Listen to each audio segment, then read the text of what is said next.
ওমা আমরা ভগবানকে ডাকি, ভগবান যদি কাউকে ডেকে নেয় তার মতো ভগবান কি জগতে কেউ। আর আমরা বলি ভগবান যাকে কৃপা করে ধনী, ধনী হয়েছে যারা ভগবান কৃপা তাকে করেছে না মা। এটা কোনোদিন ভেবো না। একটা ছোট্ট দৃষ্টান্ত বলি শোনো। ও মাইরা ঘুম পাচ্ছে? ছোট্ট একটা দৃষ্টান্ত বলছি শোনো। অন্তত যাদের ঘরে দারিদ্রতা আছে, কষ্ট আছে, পরের সুখ দেখে তোমার মনে আর কষ্ট হবে না। একটু শুনে দেখো। নারদ মুনির মনে বড় অহংকার যে আমার মতো বড় ভক্ত এই পৃথিবীতে ত্রিভুবনে কেউ নেই। নারদ মুনির অহংকার চূর্ণ করার জন্য আজকে ভগবান নারদ মুনিকে নিয়ে মর্তধামে এসেছে। চলো নারদ একটু মর্তধাম থেকে ঘুরে আসি। নারদ কিছুতেই আসবে না, তবুও নিয়ে এসেছে। ছোট্ট ব্রাহ্মণের বেশ ধারণ করে এসেছে। ব্রাহ্মণের বেশ ধারণ করে এসে হাট হাট পথ চলতে চলতে চলে যাচ্ছে। এমন সময় যোগমায়াকে স্মরণ করে ভগবান কি করেছে, নারদের উদরে ক্ষুধার সৃষ্টি করেছে। নারদের এত ক্ষুধার সৃষ্টি করেছে যে নারদ আর সহ্য করতে পারছে না। ভগবানকে ডেকে বলছে, প্রভু আমি আর পথ চলতে পারছি না, তুমি এবার একটু সেবার ব্যবস্থা করো, খুব ক্ষুধা লেগেছে। ভগবান বলছে, দেখো এখন তো আমরা ব্রাহ্মণের বেশ ধারণ করেছি, এখন ক্ষুধা পেলে আমি তো আর ব্যবস্থা করতে পারবো না, তাহলে ভিক্ষা করতে হবে। তা যা করা হয় তুমি করো, কিন্তু কিছু সেবা করতে হবে। তা ভিক্ষাটা করবো কোথায়? নারদ নারদ দেখে বলছে, প্রভু ও প্রভু ওই দেখো একটা বড় বাড়ি। নারদের বুদ্ধি দেখো, ওই দেখো একটা বড় বাড়ি, চলো না ওখানে গিয়ে চাই, তুমি যাকে এত দিয়েছো সে কি তোমাকে কিছু দেবে? চলো চলো। ভগবান এবং নারদ মুনি দুজনে এসে চিৎকার করে ডাক দিচ্ছে, কেউ কি বাড়িতে আছো? কেউ কি বাড়িতে আছো? বাবু বড় ক্ষুধার জ্বালা, কিছু ভিক্ষা দিতে পারো কি? আর যেই না বলা, ওই ঘরের ওপর থেকে নিচে আসা যাচ্ছে না, ওপর তলা থেকে বাবু চিৎকার করে বলছে, শোনো এই সবে সেবা করে ওপরে এসেছি, এখন ভিক্ষা টিক্ষা দিতে পারবো না, যাও যাও অন্য দরজায় চলে যাও। তাড়িয়ে দিয়েছি। এখন এর জেনে রাখবেন মা, আপনারাও জানেন যে খিদে পেলে মাথার ঠিক থাকে না। বাচ্চারা দেখবেন খিদে পেলে খুব কাঁদবে, বিরক্ত হয়ে যায়। নারদ মুনির এত ক্ষুধা লেগেছে সহ্য করতে পারছে, রেগে গিয়ে বলছে, প্রভু তুমি যাকে এত দিলে সে তোমাকে কিচ্ছু দিল না, একটু সেবা দিল না, তাড়িয়ে দিল, তোমার রাগ হচ্ছে না? প্রভু বলছে, হ্যাঁ হচ্ছে। তা তোমার রাগ যদি হয় তুমি ওকে অভিশাপ দিয়ে যাবে না? হ্যাঁ দেব। তাহলে দাঁড়িয়ে দেখছো কি? এক্ষুনি অভিশাপ দাও। আর যেই না বলেছে অভিশাপ দাও, নারদের কথা মতো ভগবান অভিশাপ দিচ্ছে। কিন্তু কি অভিশাপ দিল জানো? ভগবান বলছে, আমাকে যে সেবা, যাকে আমি এত দিলাম, যে আমাকে সেবা দিল না, আমি তাকে অভিশাপ দিয়ে যাই, ওর যাই আছে তাই আরো দ্বিগুণ হয়ে যাক রে, তাই যা আছে তার দ্বিগুণ হয়ে যায়। দোতলা ছিল চারতলা হয়ে যাবে, তাই তো? আর ভগবানের কৃপা হয়ে যায়, এটা বলি যার যত তালা বাড়ে তার তত জ্বালাও বাড়ে। ওই তালায় যারা থাকে তারা তার জ্বালা বোঝে। নারদ মুনি বলছে, এটা তুমি কি করলে প্রভু? এটা অভিশাপ দিলে না আশীর্বাদ দিলে? যাই হোক, যা দিয়ে ফেলেছো দিয়ে ফেলেছো, এখন ওটা ভাবার সময় নেই, আগে আমার ক্ষুধার জ্বালাটা নিবারণ করো। নারদ ওই দেখো সামনে একটা ভাঙা ঘুরে ঘর, চলো ওইখানে যাবো ভিক্ষায়। মাথা খারাপ হয়ে গেছে তোমার? যার এত বড় বাড়ি, এত আছে যে তোমাকে দিল না, যার কিছু নেই, ভাঙা ঘর, নিজেরই কিছু নেই, তোমাকে কি দেবে শুনি? আচ্ছা নারদ, তোমার কথা শুনে আমি এক জায়গায় এলাম, আমার কথা শুনে তুমি এক জায়গায় চলো। ঠিক আছে চলো। ভাঙা ঘরের দরজার সামনে দাঁড়িয়ে বলছে, কেউ আছো? এক বুড়িমা লাঠিতে ভর করে এসে দাঁড়িয়েছে। ও বুড়িমা! কে বাবা তোরা? আমাদেরকে তুমি চিনবে না। বলি, বুড়িমা ঘরে কি কিছু আছে, একটু সেবা দিতে পারো? ঘরে তো কিছু নেই রে বাবা। তাহলে কি হবে, চলে যাব? না না, চলে যাবি কি রে, ঘরে আয়। মা বলে ডেকেছিস, মা বলে যদি কেউ ডাকে সন্তানের মতো ডেকে একটু আহার তুলে দেওয়ার মতো ক্ষমতাই হতো ভাগিনী মায়ের নেই। আয় না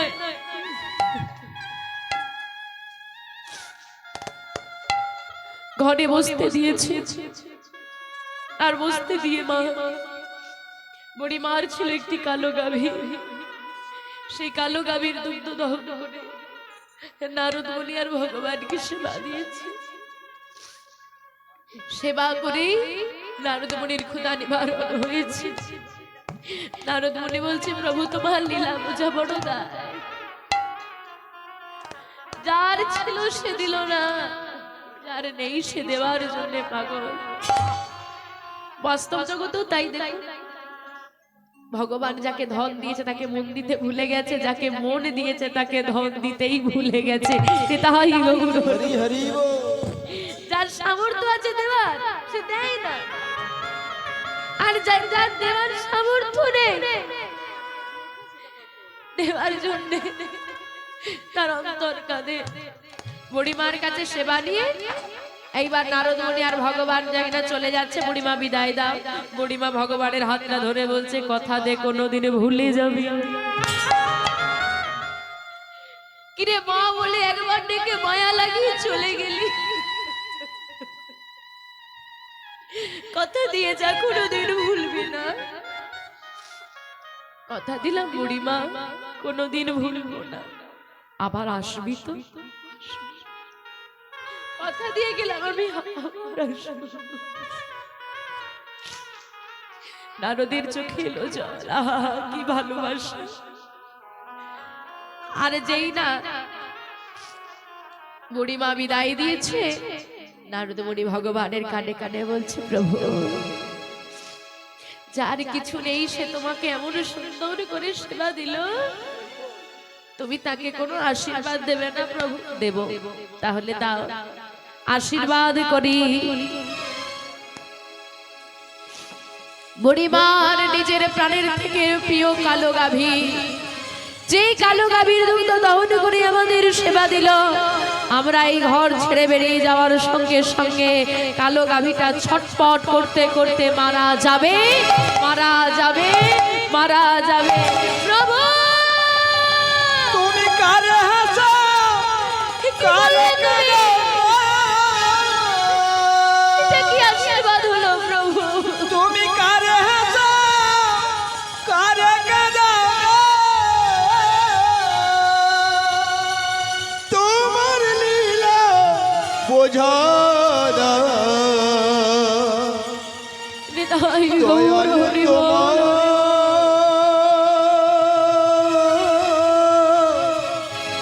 লীলা চমৎকার, দয়াল তোমার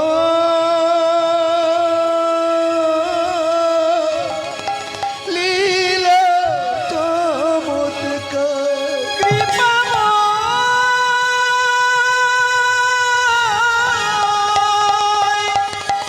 ওহে করুণা,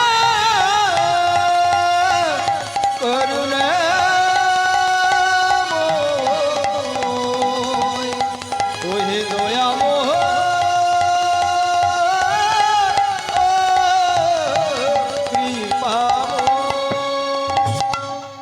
প্রভু এ কেমন আশীর্বাদ হলো? ওই কালো গাভীটা যদি মারা যায়, বুড়িমা তো হ্যাঁ ঠিক ধরেছো, বুড়িমাও আর বাঁচবে না। তুমি এত বড় অন্যায় করতে পারলে না? আমি অন্যায় করিনি নারদ, আমি অন্যায় করিনি। তুমি শুনলে না বুড়িমা কি বললো? বললো আমায় ভুলে যাবি না। আমার হাত যদি ধরে যদি কেউ বলে আমায় ভুলে যাবি না, আমি তাকে কোনোদিন ভুলতে পারি? আমায় বললো না আবার আসবি তো? আমি আসবো তো।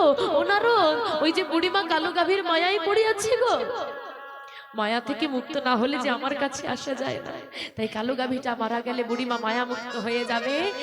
আর আমি পুষ্পরথ সাজিয়ে রেখেছি, বুড়িমাকে নিয়ে যাব আমার চরণের দাস করবো রে। তাই প্রভু তোমার লীলা আমি বুঝতে পারিনি প্রভু। তুমি ধরা দামে কখন কেন? তোমার লীলা বোঝা বড় দায়, জানো প্রভু, তোমার লীলা বোঝা বড় দায়। দয়াময়, এই কি তোমার লীলা দয়া, এই কি তোমার লীলা। তাই গৌর হরি হরি বল, হরি বল। কৃপা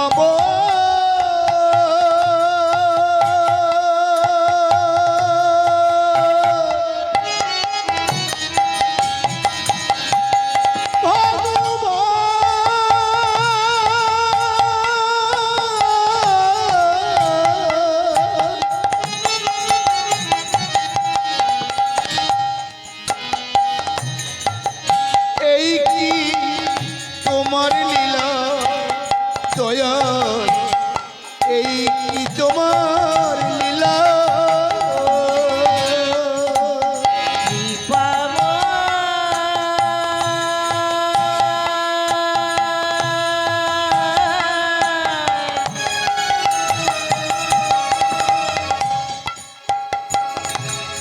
এই কি তোমার লীলা দয়া, এই কি তোমার লীলা।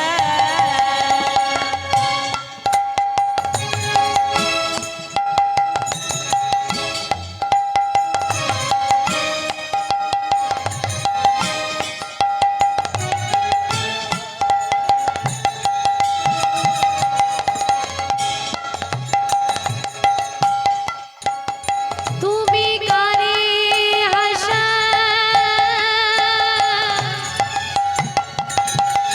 দয়াল কারে কাদা,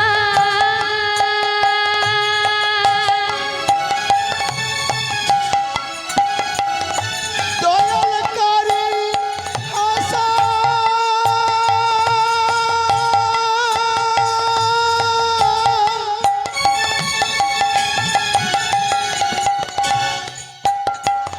তুমি করে কাদা,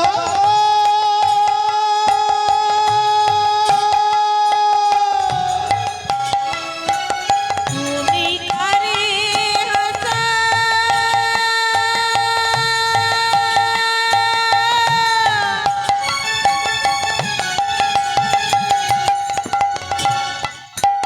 দয়াল কারে কাদা।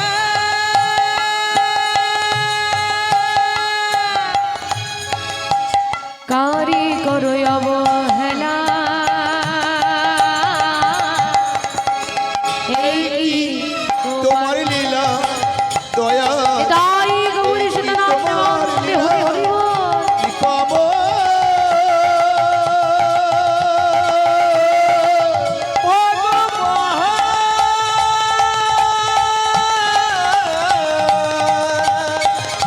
ও গো দয়াময়, ও হে কৃপা কৃপাময়। তাহলে বা ভগবান অহংকারটা সহ্য করেন না। শোনো বাবু, তোমার ভিক্ষার অর্থ নিলে আমি হয়তো ধনী হয়ে যাব, আমার ভগবানের বড় মন্দির হবে, কিন্তু তোমার অর্থে ধনী হলে যদি তোমার মতো অহংকারী হয়ে যায়, আমার মন্দির হবে কিন্তু সেই মন্দিরে আমার গিরিধারী আর থাকবে না। তাই তোমার অর্থ আমি নিতে পারলাম না বাবু। ভিখারি চলে গেলেন। লালা বাবু মনে মনে চিন্তা করছে, আচ্ছা যার ঘরে অহংকার থাকে তার ঘরে ভগবান থাকে না, তার মানে আমার এত বড় জমিদারিতে ভগবান নেই, আমি কোনোদিন ভগবানের কৃপা পাবো না। আর ওই যে আগের ভিখারি বলে গিয়েছিল ভগবানের কৃপা না পেলে নাকি জীবন বৃথা, তাহলে আমার জীবনটা কি বৃথা চলে যাবে। এই কথা চিন্তা করে লালা বাবুর মন হলো উদাস। ফিরে এলেন তিনি জমিদারি বাড়িতে। জমিদারি বাড়িতে ফিরে এসে মন মরা হয়ে তিনি বসে থাকেন। কিছুদিনের মধ্যে আরেকটি দুঃসংবাদ এসে পৌঁছে গেল। কি? লালা বাবুর অন্তরঙ্গ বন্ধু, যাকে লালা বাবু নিজের প্রাণের থেকে বেশি ভালোবাসতেন, নাম হচ্ছে তার জগৎছে। সেই জগৎছে সামান্য একটা জমির কারণে লালা বাবুর নামে হাইকোর্টে মামলা করে দিয়েছে। সে কি? এমন দুঃসংবাদ শুনে লালাবাবু আরো ভেঙে পড়লেন, চোখে এসে গেল জল। এত ভালো বন্ধুত্বের সম্পর্ক শত্রুতার সম্পর্কে পরিণত হয়ে গেল। কিন্তু মা, যতই মন খারাপ হোক, মামলা হয়েছে যখন, যেতে তোমাকে হবে। তাই প্রভাত কালে আজকে মামলার তারিখ। মন ভালো নেই, মেজাজটাও ভালো নেই। তিনি সকাল বেলায় উঠে মামলায় চলে গেলেন। মামলা থেকে ফিরতে প্রায় সন্ধে হব। এমন সময় সন্ধে বেলা লালাবাবুর জমিদারি বাড়িতে একটা 7 বছরের মেয়ে, কাজের মেয়ে, দাসী, মেয়েটার নাম হলো সুমতি। সুমতি নামটাই যার সুমতি, তার মতি গতি কেমন মায়েদেরকে আর বোঝাতে হবে কি? সারাক্ষণ মুখে কৃষ্ণ নাম গায় আর লালাবাবুর বাড়িতে কাজ করে। এই সুমতির সন্ধ্যাবেলার কাজ হলো লালাবাবুর বাড়ি, লালাবাবু যে ঘরটায় থাকতেন সেই ঘরটা পরিষ্কার করে দেওয়া। আর লালাবাবু যে পালঙ্কটাই শয়ন করতেন, পালঙ্কটা হলো কিসের? সোনা। সোনার পালঙ্কের ওপর নরম বিছানাটা করে দেওয়ার দায়িত্ব, কাজটা হচ্ছে সুমতি।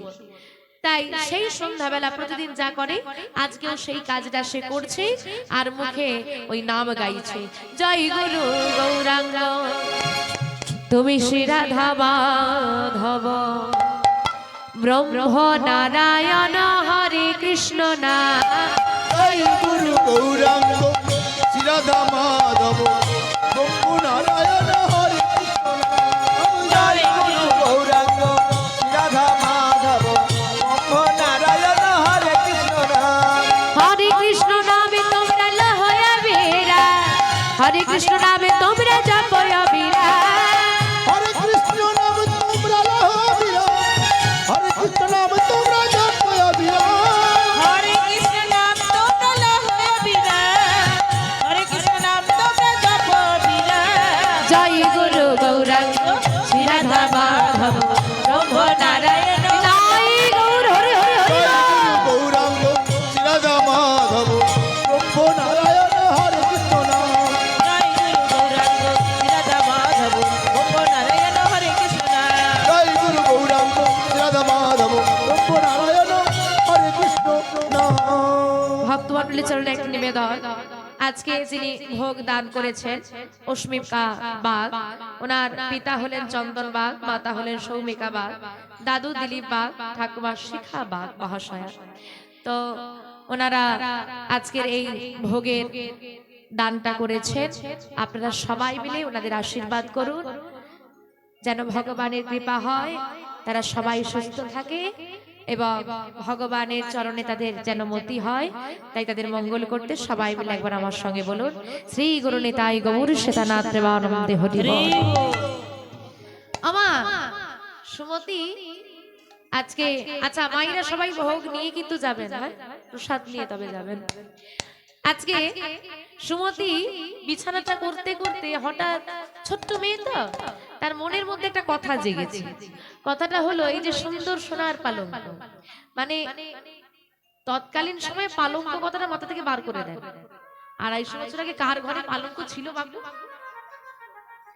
হ্যাঁ, মাটিতে শয়ন করা, তার উপর আবার সোনার পালঙ্ক। মনে মনে ভাবছে পালঙ্কই তো চোখে দেখি না, কিন্তু এমন ভাগ্য দেখো আমার, সোনার পালঙ্কের উপর নরম বিছানা প্রতিদিন আমিই করে দিই, কিন্তু সেই পালঙ্কে কোনোদিন শয়ন করার সৌভাগ্য আমার হয় না। তা আজকে তো বাবু বাড়িতে নেই, মামলায় গেছে, এতক্ষণ যখন ফেরেননি মনে হয় না এখন ফিরবে। তা একটু যদি আমি শয়ন করে দেখি। ও মা, তোমরা আবার কাউকে বলে দেবে না তো? বলে দেবে না তো? ঠিক করে বলো, বলে দেবে না তো? দিদি তোমাকে বলছি আপন ভেবে, তুমি যেন কাউকে বলে দিও না। হ্যাঁ, আমি আবার তোর কষ্টের কথা কাউকে বলি? বল কি হয়েছে, আমার কাছে বলতো। আমার কাছে বলবি না, কার কাছে বলবি? ওই যেই না বিশ্বাস করে বলে দেওয়া। হ্যাঁ গো, কতখান গোপন থাক, বহারি দুঃখ রে তোর। হ্যাঁ, আমি এবার উঠি, মেয়েটা স্কুলে যাবে বুঝলি, ওই যে উঠি, ওই উঠে পাশের বাড়ি দরজা পর্যন্ত যেতে যতটুকু সময়, জানো দিদি, ব্যাস শুরু হয়ে গেল। আর বলে দেওয়ার পর কি বলবে জানো? এই দেখো তোমাকে বিশ্বাস করে বললাম, তুমি যেন কাউকে বলো না। এই করতে করতে গ্রাম শুদ্ধ লোক জেনে যায়, কিন্তু কথা ওই একটাই, তোমাকে বিশ্বাস করে বললাম তুমি যেন কাউকে, খবর কিন্তু গোটা গ্রাম হয়ে গেছে, তুমি কাউকে বলো না। তা তোমাদেরকে বিশ্বাস করে একটু মুশকিল আছে, বুঝলে তো? তা কাউকে বলো না, হ্যাঁ আমি একটু শয়ন করি। আর ওই সোনার পালঙ্কের ওপর সুমতি যেই না শয়ন করেছে, ও মা, নরম বিছানা, সোনার পালঙ্ক, তা কি হবে গো? আর তোমাদের কি হচ্ছে? ঘুম পাচ্ছে? আমাইরা ঘুম পাচ্ছে? এত ঘুম? বলি যে ঘুমের চিন্তা করছো, হ্যাঁ একদিন এমন ঘুমের কোলে ঢলে পড়বে যার কোনো সকালই হবে। কত ঘুমবি, ঘুমো না, তাই না?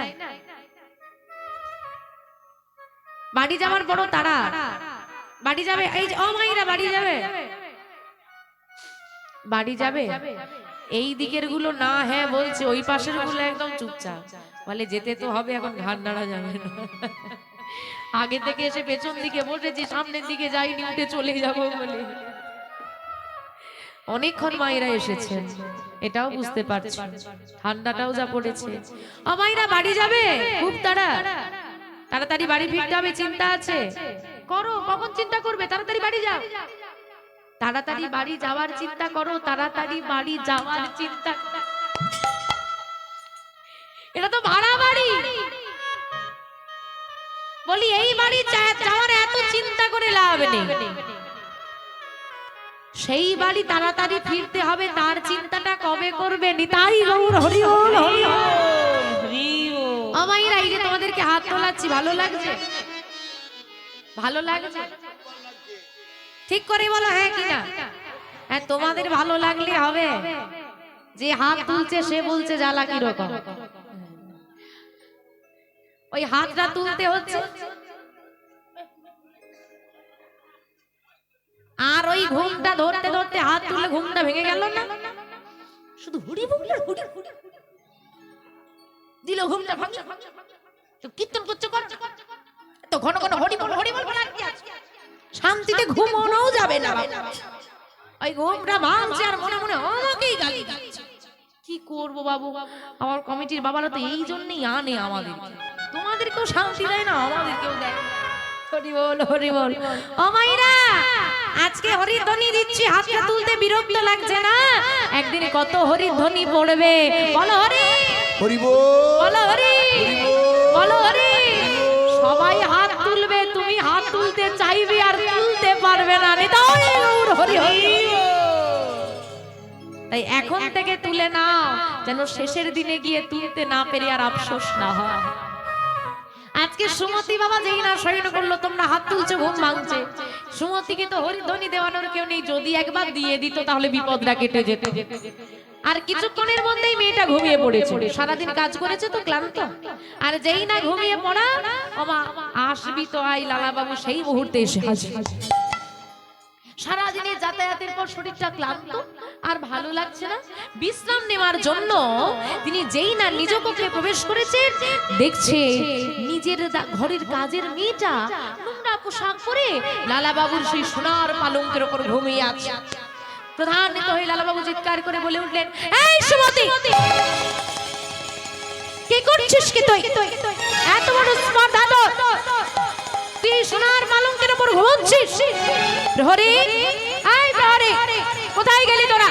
তাড়াতাড়ি আয়, এই মেয়েটাকে আমার দু চোখের সামনে থেকে ধরে নিয়ে যা, ধরে নিয়ে গিয়ে 30 বেত্রাঘাত কর, ওকে বুঝিয়ে দে মালিকের বিছানায় ঘুমোলে তার কি সাজা হতে পারে। সুমতির ঘুম ভেঙেছে, ভয়ে থরথর করে কাঁপছে। সোনার পালঙ্ক থেকে নেমে এলো সুমতি, লালা বাবুর সামনে দাঁড়িয়ে ভয়ে থরথর করে কাঁপছে, দুটো চোখ দিয়ে অশ্রু বাড়ি নেমে এলো, আর কাঁপতে কাঁপতে কাঁপতে কাঁপতে হাসছে। এই, তুই আমার দিকে তাকিয়ে একবার হাসছিস, একবার কাঁদছিস, আমার সঙ্গে মস্করা করছিস, মজা করছিস তুই আমার সঙ্গে? অপরাধ করলি, সাজা দিলাম, তুই আমার সঙ্গে মজা করছিস? না বাবু, আমি রসিকতা করছি না, আমি মজা করছি না। তাহলে তুই হাসলি কেন? হাসলি তুই? বাবু, সত্যি তো তুমি আমার মালিক, আমি তোমার দাসী। দাসী হয়ে মালিকের বিছানায় ঘুমিয়ে পড়াটা বড় অপরাধ। আর তুমি আমার যোগ্য অপরাধের যোগ্য সাজা দিয়েছো। কি সাজা? আমাইরা কি সাজা? 30 ঘা বেত্রাঘাত। ওই 7 বছরের মেয়েটাকে যদি 30 ঘা বেত্রাঘাত করা হয়, মেয়েটার কি হবে বুঝতে পারছেন না? বাঁচবে সে? সুমতি বলছে 10 মিনিট ঘুমালাম ওই সোনার পালঙ্কে, তার জন্য এত বড় সাজা হলো? না না না, বেশ করেছেন, বেশ করেছেন, আমার সাজা হওয়াই উচিত। যোগ্য অপরাধের যোগ্য সাজা হলো, তাই হাসলাম। লালা বাবু কিন্তু ভুলটা বুঝতে পারলেন। তাই তুই হাসলি? হ্যাঁ বাবু। তাহলে তুই কাঁদলি কেন? হাসলি যদি আবার কাঁদলি কেন? ওটা আমি বলতে পারবো না। বলতে পারবো না মানে? তুই হাসলি কেন বলতে পারলি, তুই কাঁদলি কেন বলতে পারবি না? বল বল বল, চুপ করে থাকিস না, বল তুই কাঁদলি কেন? কাঁদলি কেন? কাঁদলি কেন? বল তুই কাঁদলি কেন? বল বল ও সুমতি, কাঁদলি কেন? বল বল ও সুমতি, কাঁদলি কেন?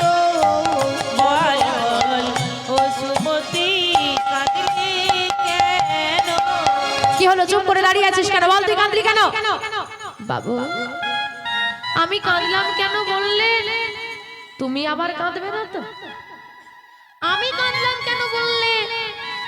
তোমার চোখে জল আসবে না তো? না না না, আমি কাঁদবো না, আমার চোখে জল আসবে না। তোমার কষ্ট হবে না তো? না, আমার কোনো কষ্ট হবে না। বল বল তুই কাঁদলি কেন? আচ্ছা বাবু, তুমি আমার মালিক, আমি তোমার দাসী। আর দাসী হয়ে এই সোনার পালঙ্কে ঘুমিয়ে আমি অপরাধ করেছি, যার জন্য তুমি আমাকে 30 ঘা বেত্রাঘাতের সাজা দিয়েছো। আচ্ছা বাবু, তুমি তো আমার মালিক, তুমি কি জগতের সবার মালিক? কি সবার মালিক? সবার মালিক কি? দয়াময় হলেন সবার মালিক, তিনি সবার মালিক। গোবিন্দ হলেন অনাদিরাদি গোবিন্দ, তিনি সবার মালিক। ও, তিনি কি আপনারও মালিক বাবু? হ্যাঁ হ্যাঁ, আমারও মালিক।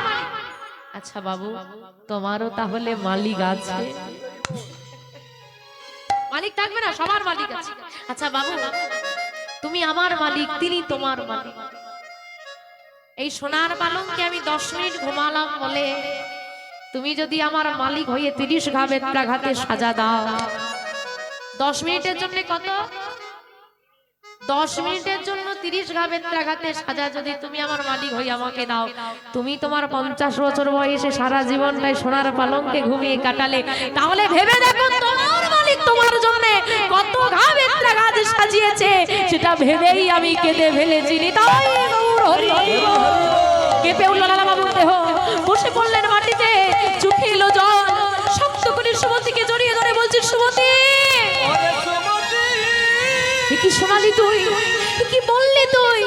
হরি সুমতি, এতদিন আমি বুঝতে পারিনি আমি কোন অন্ধকারে ছিলাম, যেটা তুই এতটুকু বয়সে বুঝেছিস, আমি এত বড় হয়ে বুঝতে পারিনি রে। আজ থেকে আমি তোকে নিজের মেয়ে রূপে স্বীকার করলাম। হ্যাঁ রে মা, তুই আমার চেতনা ফিরিয়ে দিয়েছিস, তাই আজ থেকে তুই হলি আমার মেয়ে। হ্যাঁ, তুই আমার মেয়ে সুমতি, আমি তোর বাবা। আর আমি তোর বাবা হয়ে এই তোর মাথায় হাত রেখে আজকে আমি প্রতিজ্ঞা করলাম, না না ঘুমাবো না পালঙ্কেতে।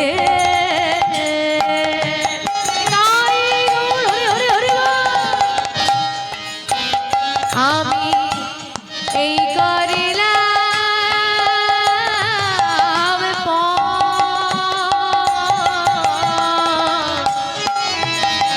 না না ঘুমাবো না,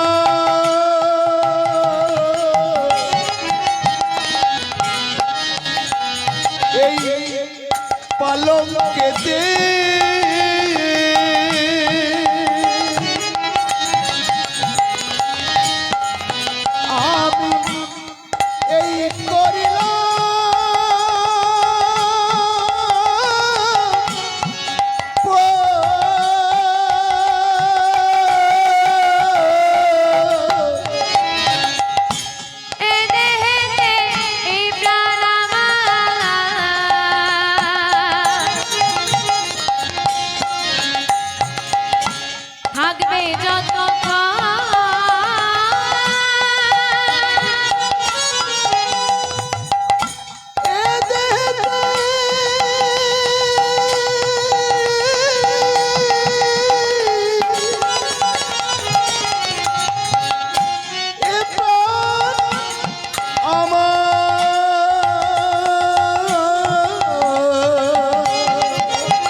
প্রাণে থাকবে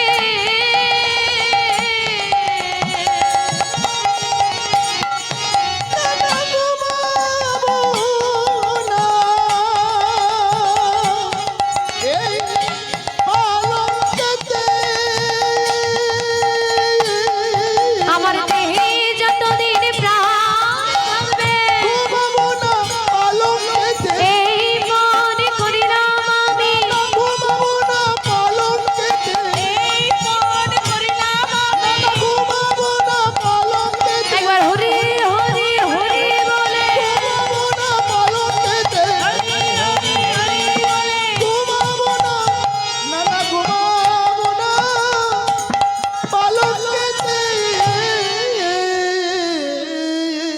না আর এই সোনার পালনকে আমি ঘুমাবো না, এই তোর মাথায় হাত দিয়ে আমি প্রতিজ্ঞা করলাম রে মা। পরিত্যাগ হলে জমিদারের সোনার পালঙ্ক শয়ন করেন মাটিতে। বিষয় আশয় ধন সম্পদ জমিদারি কিছুই তার আর ভালো লাগে না। দিবারাত্রি যেন কোনো এক অজানা চিন্তায় নিমগ্ন তিনি। কাচারি ঘরে যান না, হিসেবপত্র করেন না, জমিদারি কাজ তিনি বন্ধ করে দিয়েছেন। একদিন স্ত্রী কাত্যায়নী দেবী ডেকে বললেন, স্বামী